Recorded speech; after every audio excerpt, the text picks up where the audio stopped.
I feel like it's been a minute since I talked about the Lakers. They've lost 3 in a row. This one to the Nuggets was pretty rough. What happened here? Aaron Gordon sets a screen on Westbrook. We got Bones Highland going to the corner. And then it's a race between can you close out faster than Jokic can get it to the guy, and usually you're going to lose that. I'll talk about Russ in a minute, mainly about his finishing around the rim. But for this game specifically, he was better. I don't want this to just be a it's Westbrook's fault video, because there's been a lot of that on the internet lately. We are looking at Jokic's assists, though. Jokic pulls off insane passes all the time. Even so, we should appreciate them. I mean, when Bones Highland cut off of Austin Reeves, there is like a very small window that Jokic could have gotten this to, and it was perfect. I know Danny Green got roasted by Laker fans a lot. You know what Danny Green was good at? Transition defense. This was another theme in this game. They brought some interesting double teams. The Nuggets had 35 assists in this one. This is a fun play. Monte Morris screens for Aaron Gordon. The Lakers choose to switch, so now we've got a Gordon on Malik Monk mismatch. LeBron's got to slide over. And that's just a great look from Aaron Gordon. Too easy for Jeff Green. Another play where Monte Morris is the one setting the screen. He screens Dwight Howard, and it's actually kind of effective. And we get another one of these plays that I've highlighted a bit this year. Jokic on the move. And here's another one for you. There's some interesting screen stuff going on with Campazzo on this play. So, first he screens for Russ, and that just forces the switch pretty much. But then instead of going out to the perimeter, he just stays there and keeps on screening because the option is there to where Jokic can come around, and somehow Dwight got caught up in the bodies as well. And then it's just a freight train going to the rim. And here's another double team for you as Malik Monk was switched on to Aaron Gordon. LeBron doubles, then there's just no rotation. I do have to talk about Westbrook for a bit, because of course he has been getting the wrath of Lakers internet. He's missing a lot of layups. Jump shot and sometimes shot selection is not great either, but we know those things with Russ, right?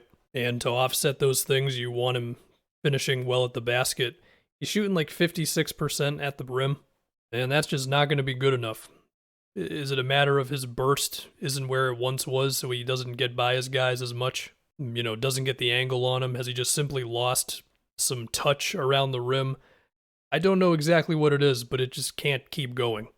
And it's not like they're not trying some things. I mean, you're getting your LeBron screens to at least get him some momentum downhill.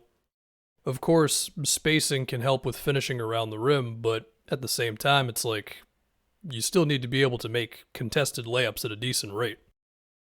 To not be completely doom and gloom on the Lakers, though, Malik Monk has been on a roll. And to me, the best stuff about his three-point surge is what he's doing off ball to get himself open.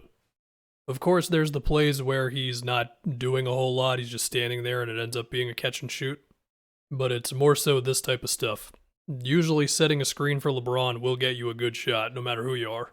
James Harden was really good against the Pelicans. He's had a few games in a row of being awesome. After having like 4 games of 30 points and then 3 or 4 games of less than 20. It's kind of wild how many young players the Nets have had to play this year. Kessler Edwards, as I was looking at his scouting reports, was called a potential 3-and-D player in maybe every single report that I found on the guy. Although scouts also were pretty intrigued by his potential to make some plays off the dribble, move off ball. While we're on this game, let's show some love to Herb Jones, who I feel like has some Swiss Army knife potential. Between what position he's technically playing and the fact that his jumper has been promising, even if he hasn't taken a whole lot of threes. The most exciting part about him, though, is definitely his defensive potential. Call me crazy, but I think averaging over a steal and a block a game as a rookie is a pretty good sign. The Celtics had a really good fourth quarter. It was nuts. Jaylen Brown escaped from that mess of bodies to get a jumper. And the aggressive defense on DeRozan was effective as well. Now, if we can look at this one more time. Kobe White was open. To look at it here, was that corner 3 to Vooch there? Maybe. I mean, Tatum is pretty much in the right spot. I think Kobe White relocating to around here would have benefited the Bulls. And then Tatum's defense on DeRozan late was really good. I thought this was going to go in, just because I'm a Celtics fan and I've watched this team for the last 2 years, but hey, it was a good win. I'm sure the Bulls had a bunch of guys out, but you know what? We'll take it. And the Celtics have actually won 4 of 5 for what it's worth. That was a Time Lord assist off of a Tatum cut, and I think this is something they need to do more. As Robert Williams got that one to Jalen. Time Lord is a very good passer. Of course, he doesn't have the jumper that's going to freak teams out. But still, man, when they are remembering what he can do at the elbow or the top of the key, I think it opens up some more things for him. Darius Garland had 18 assists versus OKC, and there's something real beautiful about an underhanded left-hand pass on a fast break. People have been arguing if the Cavs are going to get an all-star, will it be Garland or Allen? I've even seen some people bring up Mobley. Hey, man, regardless of who it is, did anybody think we'd be having that sort of conversation about the Cavs like 2 years ago? No, so at the end of the day, they're the winners. Look at this possession where Trey Mann tried to go ISO on Evan Mobley. Just don't try it, man. Although he did get him in the air for half a second, so that's nice. Here's another play, this time Mobley stopping the shot from Diakite. In this fourth quarter, I've shown you Mobley switching, protecting the rim, and here he is closing out to Robinson Earl. The dude's nuts. Man, Magic Johnson's on fire. Stan Van continues to stick up for Dwight. Do I think he's a Hall of Famer? Are you kidding me? This is the 2010 Orlando Magic.